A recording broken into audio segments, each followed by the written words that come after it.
तो जी अस्सलामुअलैकुम, क्या हाल चाल है। उम्मीद करता हूँ कि सब लोग खैरियत से होंगे।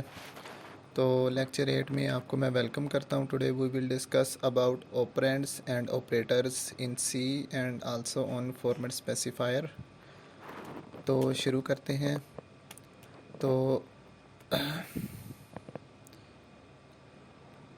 व्हाट इज़ ऑपरेटर या डिफाइन ऑपरेटर्स इन सी। तो ऑपरेटर इज़ अ सिंबल, एक सिंबल है used between two operands. Operator एक सिंबल होता है, ठीक है, जो कि दो ओपोनेंट्स के दरमियान में इस्तेमाल किया जाता है।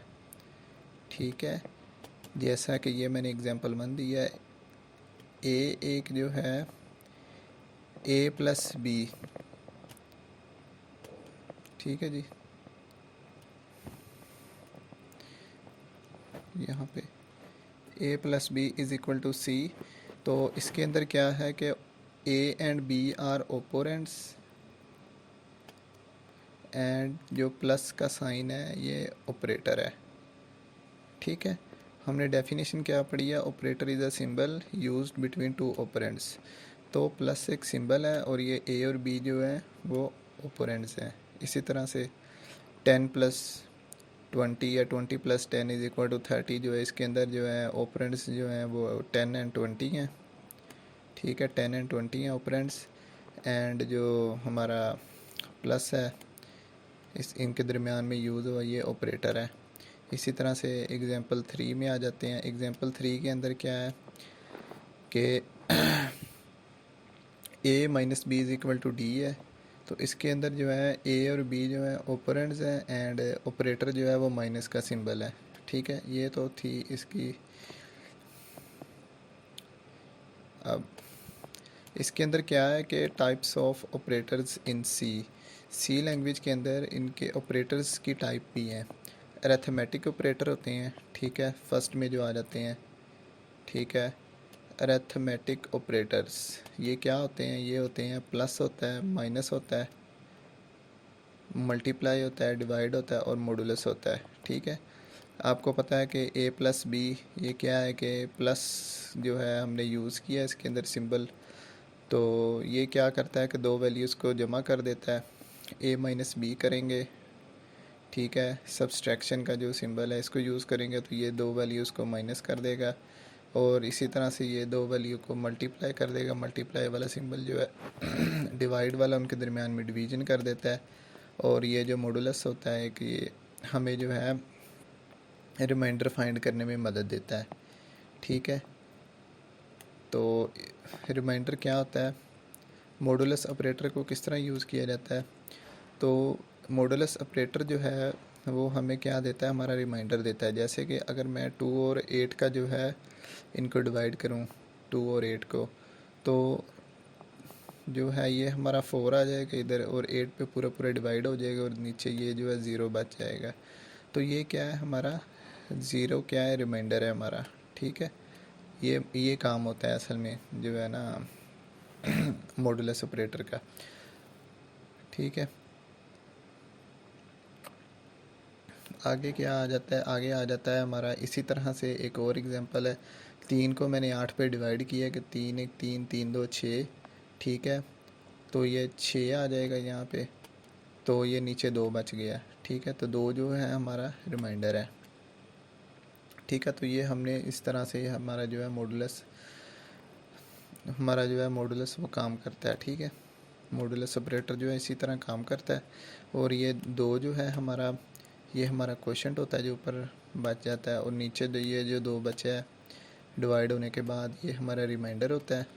और 3 जो है ये हमारा डिवाइज़र है और 8 जो है हमारा डिवाइडेंट है। ठीक है, इसी तरह से इसी एग्जांपल में 2 हमारा डिवाइज़र है, 8 हमारा डिवाइडेंट है, 4 हमारा जो है ये क्वोशंट है और ये जो 0 है हमारा रिमाइंडर है। ठीक है जी, अब अगले लेक्चर में हम इन पर प्रोग्राम भी देखेंगे। अब नंबर 2 पे आ जाते हैं, रैशनल ऑपरेटर्स। ठीक है, ये जो होता है रैशनल ऑपरेटर्स जो होते हैं इसके अंदर पहला जो सिंबल आ जाता है ये आ जाता है इक्वल टू का। ये आ जाता है, सॉरी, असाइनमेंट ऑपरेटर, ठीक है, ये होता है असाइनमेंट ऑपरेटर। और ये होता है नॉट इक्वल टू, ये होता है ग्रेटर देन, ये होता है लेस देन, ये होता है लेस देन इक्वल टू, और ये होता है ग्रेटर देन इक्वल टू, ठीक है जी। और इधर ये होता है हमारा, सॉरी, ये होता है हमारा इक्वल टू, ठीक है जी। तो अब ये देखें हम इनको यूज़ किस तरह करते हैं। अगर हमारी जो है ना दो वैल्यूज़ को अगर हम कंपैरिजन कर रहे हैं, तो अगर हमारी वैल्यू ट्रू आती है तो उसके लिए हम 1 यूज़ करते हैं, अदरवाइज़ अगर वो ट्रू नहीं होती तो उसकी वैल्यू 0 आती है, ठीक है। अब मैंने लिखा है 5 इक्वल्स टू 3, 5 3 के बराबर है, नहीं 5 3 के बराबर तो नहीं होता, 3 छोटा होता है 5 बड़ा होता है, तो इसलिए ये अब ये क्योंकि कंडीशन फॉल्स है तो ये हमारा ज़ीरो आ जाएगा यहाँ पे प्रिंट होके, ठीक है। और एक बात और बता दूँ कि ये mostly used in if statement है।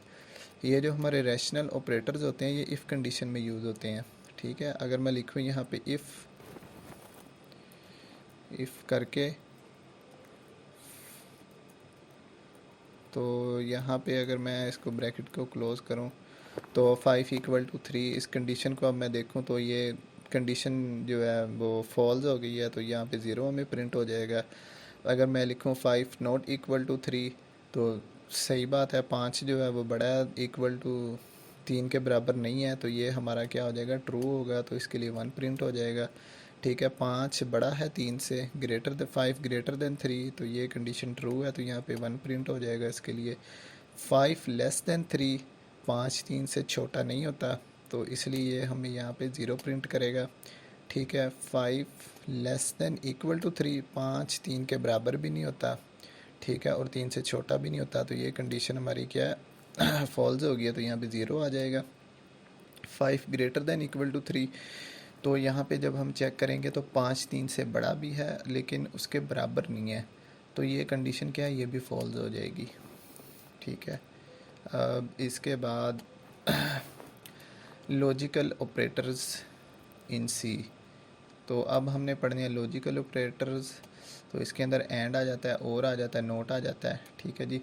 अब इसके अंदर नोट करने वाली चीज़ क्या है कि ये जो हमारा एंड होता है ना, इसके अंदर both values will be true, दोनों वैल्यूज़ का सच होना, ट्रू होना लाजमी होता है, ठीक है, ये बात याद रखें। और ये जो हमारा और होता है, और ऑपरेटर लॉजिकल ऑपरेटर होता है, वन शुड बी ट्रू, एक वैल्यू जो है वो ट्रू होनी चाहिए, एक फॉल्स होनी चाहिए। तो क्या होता है कि अगर हम और ऑपरेटर को यूज़ कर रहे हैं, अगर एक वैल्यू भी ट्रू है ना,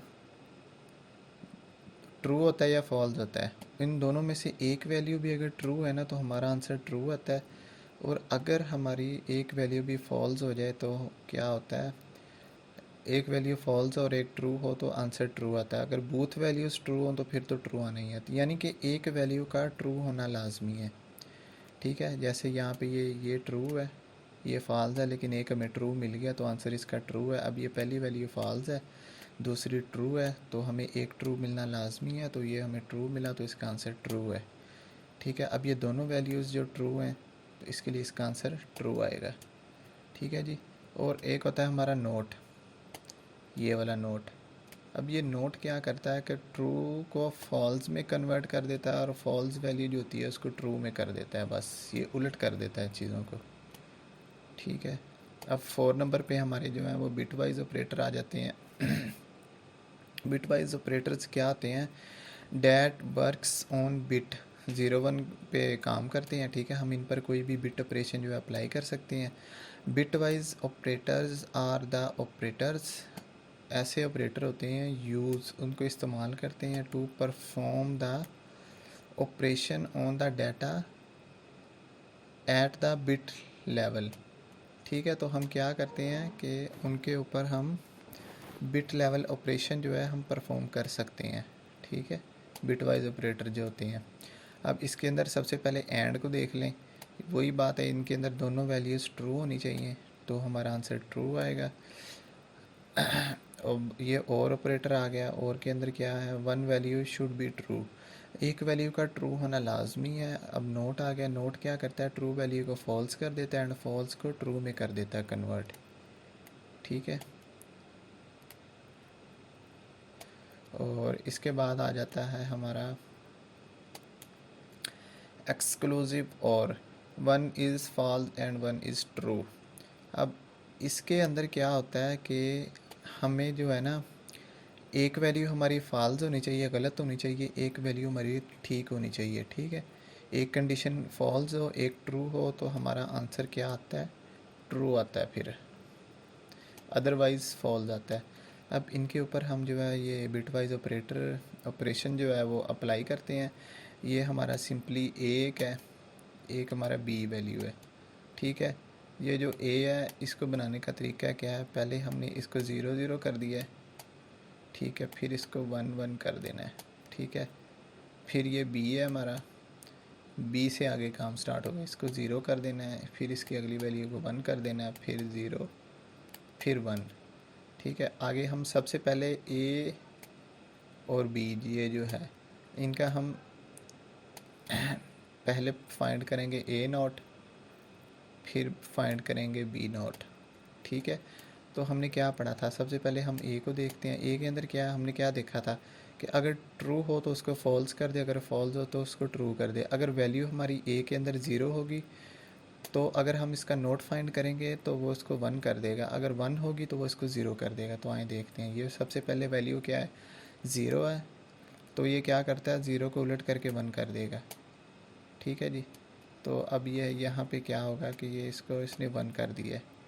फिर ये हमारी दूसरी वैल्यू ज़ीरो है, तो यहाँ पे उसने ज़ीरो को वन कर दिया है। ठीक है, फिर यहाँ पे वन होगा तो यहाँ पे इसने उलट करके ज़ीरो कर देना है। फिर यहाँ पे वन है तो इसने फिर से यहाँ पे ज़ीरो कर देना है।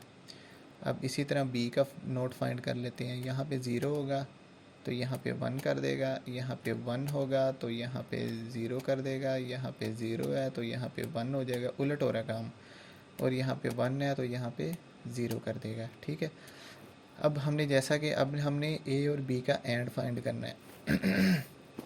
एंड फाइंड करने के लिए मैंने आपको रूल बताया कि दोनों वैल्यूज़ का ट्रू होना लाजमी है, या तो दोनों वन वन हो, ठीक है, तो फिर ही वो काम करेगा। ठीक है जी, अब दोनों वैल्यूज़ जो फॉल्स हैं तो आंसर हमारा क्या आएगा, फॉल्स, यानी कि ज़ीरो। ज़ीरो ज़ीरो है तो ज़ीरो आएगा, ज़ीरो वन। ठीक है, दोनों वैल्यूज़ का ट्रू होना ज़रूरी है। तो ये एक वैल्यू ज़ीरो है, एक वन है, तो ये क्या आएगा, ज़ीरो आ जाएगा यहाँ पे। ठीक है, अब एक वैल्यू क्या है, वन है हमारी, ठीक है, और एक वैल्यू क्या है, ज़ीरो है।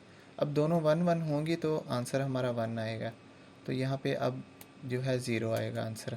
अब दोनों वैल्यूज़ यहाँ पे क्या मैंने बताया था कि ट्रू होनी चाहिए, वन वन होनी चाहिए। ठीक है, तो आंसर हमारा फिर ट्रू आएगा, वन आएगा। ठीक है जी, अब हम फाइंड करेंगे ए और बी का, क्या फाइंड करेंगे हम, ए और बी फाइंड करेंगे इनके दरमियान में। तो इसका रूल क्या है कि एक वैल्यू लाजमी ट्रू होनी चाहिए, यानी कि एक वन होनी चाहिए लाजमी ए और बी में से, या तो फिर दोनों वन वन होंगी, तो फिर हमारा आंसर वन आएगा। अब ये देखें, ये ज़ीरो ज़ीरो है, ए ज़ीरो है, बी ज़ीरो है, तो आंसर इसका क्या आएगा, ज़ीरो ही आएगा। अब एक वैल्यू ज़ीरो है, एक वन है, तो आंसर क्या आएगा, वन आएगा, क्योंकि इसके अंदर हमें एक वैल्यू जो है वन मिल गई है, ट्रू मिल गई है। ठीक है, अब ये पहले हमें ट्रू मिल गई है और अब ये हमें ज़ीरो मिल गई है, तो क्या है, इसमें से एक वैल्यू हमें ट्रू मिलना लाजमी होती है, यानी कि ज़ीरो है एक वैल्यू तो एक वन लाजमी होनी चाहिए, तो इसका आंसर वन आएगा। ठीक है, अब दोनों वैल्यूज़ वन वन है। ठीक है, दोनों वैल्यूज़ क्या हैं, वन वन है, तो इसका आंसर हमारे पास आएगा वन। ठीक है जी, तो अब इसके बाद क्या है, अब हमने ए एक्सक्लूसिव, ए और बी का जो है एक्स और फाइंड करना है। ठीक है जी, ए और बी के दरमियान में एक्स और फाइंड करना है। तो एक्सोर के अंदर क्या होता है कि हमारी एक वैल्यू का ट्रू होना चाहिए और एक वैल्यू फॉल्स होगी तो हमारा आंसर क्या आएगा, वन आएगा। ठीक है जी, अब हमारी वैल्यूज़ दोनों जो हैं ज़ीरो ज़ीरो हैं, फॉल्स हैं, तो आंसर हमारा ज़ीरो आएगा। अब क्या आएगा हमारा, दोनों वैल्यूज़ क्या हैं, मैंने बताया कि एक वैल्यू ज़ीरो हो और एक वन हो तो हमारा आंसर वन आता है। ठीक है, यहाँ पे ये 0 है और यहाँ पे ये 1 वैल्यू है, तो यहाँ पे आंसर क्या आएगा, 1 आएगा। इसके अंदर क्योंकि एक वैल्यू को 0 होना और एक वैल्यू का 1 होना लाजमी है। अब 1 है और ये 0 है, तो यहाँ पे आंसर 1 आएगा। ठीक है, अब ये दोनों वैल्यूज़ 1 1 है, तो आंसर हमारा 0 आएगा। ठीक है जी। अब हम पढ़ते हैं असाइनमेंट ऑपरेटर्स इन सी। ठीक है, असाइनमेंट्स ऑपरेटर्स क्या होते हैं, जो किसी वैल्यूज़ को, एक वैल्यू को दूसरी, एक वेरिएबल के अंदर दूसरी वैल्यू को जो है वो इनिशियलाइज़ कर देते हैं, असाइन कर देते हैं जो वैल्यू को। ठीक है जी। सबसे पहला हमारे पास आता है इक्वल टू। इक्वल टू क्या करता है कि ये हमारी जो वैल्यू होती है ना, उसको जो है असाइनमेंट ऑपरेटर होता है ये असाइनमेंट। तो ये हमारी कोई वैल्यू है ना, दूसरी वैल्यू के अंदर असाइन कर देगा। अगर मैं लिखूँ a इज़ इक्वल टू 4 लिख दूँ, तो ये क्या करेगा कि a इज़ इक्वल टू 4 है और b इज़ इक्वल टू 3 है, 3, और एक हम c ले लेते हैं। तो ये पहला असाइनमेंट ऑपरेटर क्या करेगा, कर देगा कि c is equal to a। तो अब इसने क्या किया है, या मैं लिख दूँ c is equal to b। तो उसने क्या करना है, असाइनमेंट ऑपरेटर ने a के अंदर अगर 4 पड़ा हुआ है, ठीक है, तो वो क्या करेगा, c के अंदर डाल देगा। अगर b के अंदर अगर 3 पड़ा हुआ है, ठीक है, अगर b और c के दरमियान में करें तो ये 3 जो है वो c के अंदर डाल देगा। ठीक है जी। तो बस ये इतनी सी सिंपल सी बात है ये। अब इसके बाद हमने पढ़ना है प्लस इक्वल टू। ये क्या करता है, ऐड एंड असाइनमेंट ऑपरेटर इसको कहते हैं। ठीक है, ये पहले एडिशन करेगा, बाद में उन चीज़ों उसको जो है वो असाइन करवा देगा। ठीक है जी। अब ये क्या होता है कि c plus equal to a, अगर हम इस तरह लिखते हैं तो उसका मतलब है कि c is equal to c plus a, यानी कि इसका मतलब ये आप यहाँ पे देखें,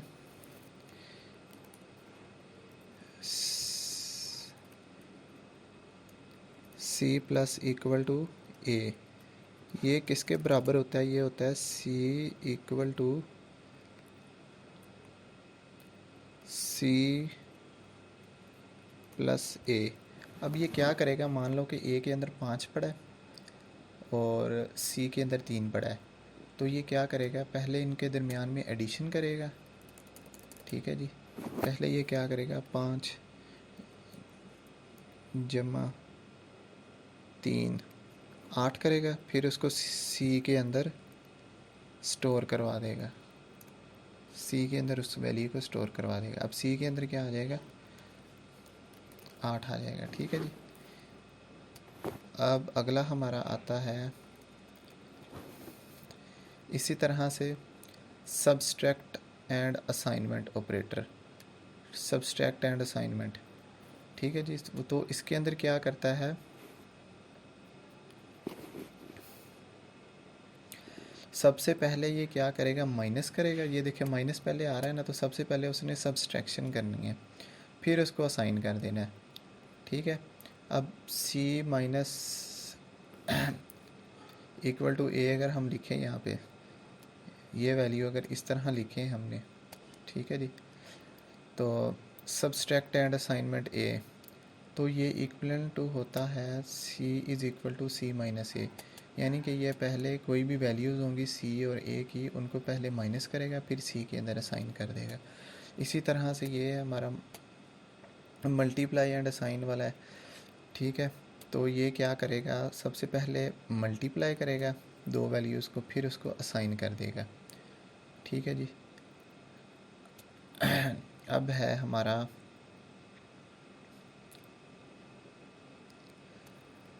डिवाइड एंड असाइनमेंट। तो ये क्या करेगा, सबसे पहले जो है हमारा इक्विवेलेंट टू, ये किसके होता है, ऐसे इक्विवेलेंट होता है। ठीक है जी। तो ये सबसे पहले ए और सी के दरमियान में क्या करेगा, ये सबसे पहले ये राइट वाला पार्ट जो है इसको हल करेगा, ठीक है जी, ये वाला पार्ट, ठीक है। तो ये क्या करेगा कि सबसे पहले वैल्यू के अंदर मल्टीप्लाई करेगा, उसके बाद जो है उसको असाइन करवा देगा, ठीक है जी, डिवाइड करवा देगा, सॉरी, ठीक है। सबसे पहले ये डिवीज़न करेगा अपनी, डिवीज़न करने के बाद जो उसको रिज़ल्ट आएगा वो फिर असाइन करवा देगा, ठीक है जी। अब इसके अंदर some others assignment operators in C, तो अब ना कुछ और भी होते हैं असाइनमेंट ऑपरेटर्स सी के अंदर। ये मॉडुलस एंड असाइनमेंट होता है, ये लेफ़्ट शिफ्ट ऑपरेटर होता है, ये राइट शिफ्ट होता है, ये एंड असाइनमेंट होता है, ठीक है। ये एक्सक्लूसिव है, एक्सोर एंड असाइनमेंट होता है, और ये डिवाइड एंड असाइनमेंट होता है, ठीक है जी। अब इसके बाद और आते हैं, इसके अलावा भी कुछ और ऑपरेटर्स होती हैं, जैसे साइज़ ऑफ होता है, साइज़ ऑफ ऑपरेटर होता है, हमारे यूज़ होता है। साइज़ ऑफ क्या होता है कि ये हमारे जितने भी डेटा टाइप्स होती हैं, जैसे कि हमने पढ़ा है इंट पढ़ा है, फ्लोट पढ़ा है, कैर भी हमने एक पढ़ा है, उसके बाद यू डबल पढ़ा है। तो क्या होता है कि हम इस साइज़ ऑफ ऑपरेटर को यूज़ करते हुए हम इनका जो है मेमोरी के अंदर ये कितनी बाइट्स ले रहे हैं उसको पता कर सकते हैं। और इसके अंदर एक और चीज़ भी होती है कि हर मशीन के अंदर, हर लैपटॉप के अंदर, डिफरेंट लैपटॉप के अंदर इसका रिज़ल्ट डिफरेंट होता है। जैसे कि अगर मेरे लैपटॉप में इंट लेगा 4 बाइट्स, 4 बाइट ले रहा है, ठीक है। तो ज़रूरी नहीं कि वो आपके लैपटॉप के अंदर भी इंट जो है वो 4 बाइट ले मेमोरी के अंदर, हो सकता है वो 2 बाइट ले ले, 8 बाइट ले ले, 6 बाइट ले ले, ठीक है। तो ये टोटली जो है वो मशीन पे होता है कि वो कितने बाइट्स ले रही है, ठीक है। अब ये हमारा एक ये जो है ये एड्रेस वेरिएबल होता है, ये क्या करता है कि जब हम कोई वैल्यूज़ जो है इनिशियलाइज़ या डिक्लेयर करवाते हैं तो ये उस वो वैल्यू कहाँ पे पड़ी हुई है उसका एड्रेस ले लेता है उस जगह का, और वहाँ पे जब एड्रेस ले लेते हैं तो हम उस वैल्यू को गेट कर सकते हैं। अब ये स्टैरिक होता है, ठीक है, पॉइंटर टू वेरिएबल होता है ये, ठीक है। और ये हमारा जो है सवालिया निशान, जिसको हम क्वेश्चन मार्क जो है हमारा, इसको हम कंडीशनल एक्सप्रेशन कहते हैं। ये इस इफ़ एल्स की जगह पर भी इस्तेमाल कर सकते हैं।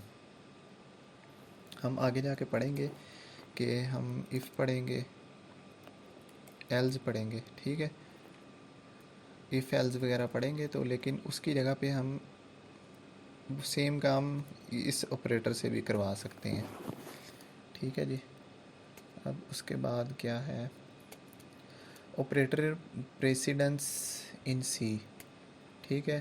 तो जैसे कि हमने मैथ में रूल पढ़ा हुआ है कि जब भी हम कोई इक्वेशन आती है उसको सॉल्व करते हैं तो उसके हमने बचपन में रूल पढ़ा होता है। सबसे पहले क्या होता है कि ब्रैकेट होती है ऑफ, ठीक है जी। उसके बाद क्या होता है, डिवाइड होता है, फिर मल्टीप्लाई होता है, फिर ऐड होता है, फिर हमारी जो है सब्सट्रैक्शन होती है किसी भी चीज़ को हल करने के लिए, ठीक है जी।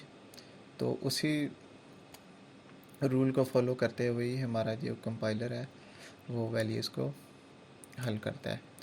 अब यहाँ पे कुछ फॉर्मेट स्पेसिफायर आ गए हैं, मैं चाहता हूँ कि आप इसको दोबारा देख लें। हमारा जो इंट होता है ना, वो for integer, stand for integer होता है, ठीक है।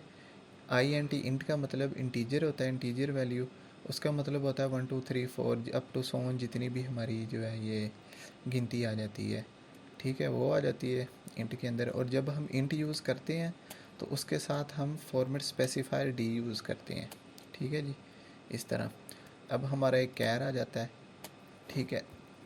कैर फॉर करेक्टर के लिए होता है। करेक्टर क्या होता है, ए जैसे आपका ए एक करेक्टर है, बी एक करेक्टर है, सी एक करेक्टर है, अप टू जी तक, ये सारे क्या हैं, अल्फ़ाबेट और करेक्टर होते हैं। तो जब हम कैर लिखते हैं तो इसके साथ हम फॉर्मेट स्पेसिफायर सी यूज़ करते हैं, ठीक है जी। और जब भी हम करेक्टर लिखते हैं तो करेक्टर को हम सिंगल कोट में लिखते हैं।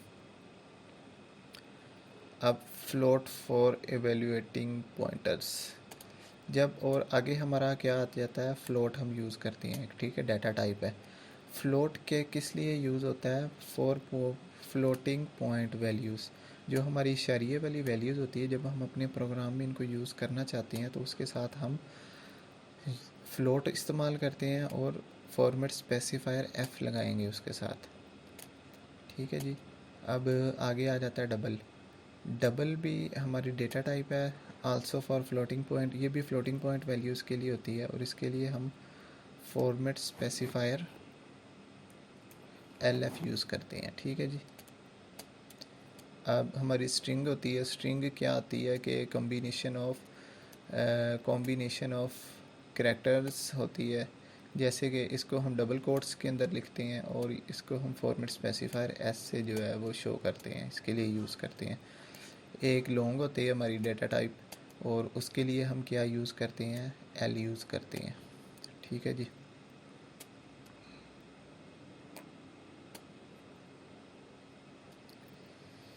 एक हमारा होता है लॉन्ग डबल।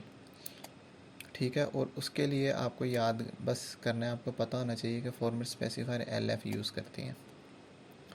इसके बाद हमारे कमेंट्स आ जाती हैं सी लैंग्वेज के अंदर। तो कमेंट्स जो होते हैं ये इतना जो है, ये जो मैंने लिखा है ये सिंगल लाइन कमेंट होते हैं। और ये यहाँ से जो स्टार्ट किया है फॉरवर्ड स्लैश और स्टेरिक डाल के यहाँ पे जो एंड कर रहा हूँ मैं, तो इनके दरमियान में जितनी मर्ज़ी जो है वैल्यूज़ और लाइनें आ जाएँ ये सब उनको कमेंट कर देगा।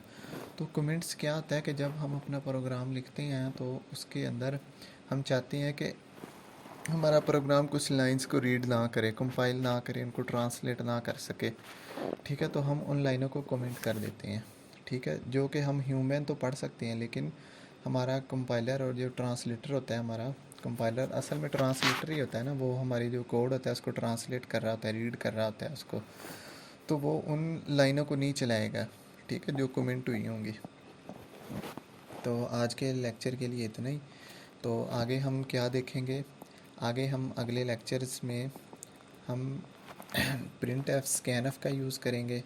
ठीक है, और कोई बेसिक सा प्रोग्राम बनाएंगे। अब हमने आहिस्ता आहिस्ता क्या करना है, उसके बाद फिर जो हमने आज लॉजिकल ऑपरेटर्स पढ़े हैं, अरिथमेटिक ऑपरेटर्स पढ़े हैं, ठीक है जी, असाइनमेंट ऑपरेटर्स पढ़े हैं, तो उनके जो है एक एक दो दो प्रोग्राम भी बनाएंगे उनके ऊपर। ठीक है जी। तो आज के लिए इतना ही, मिलते हैं अगले लेक्चर में। तब तक के लिए अल्लाह हाफिज़।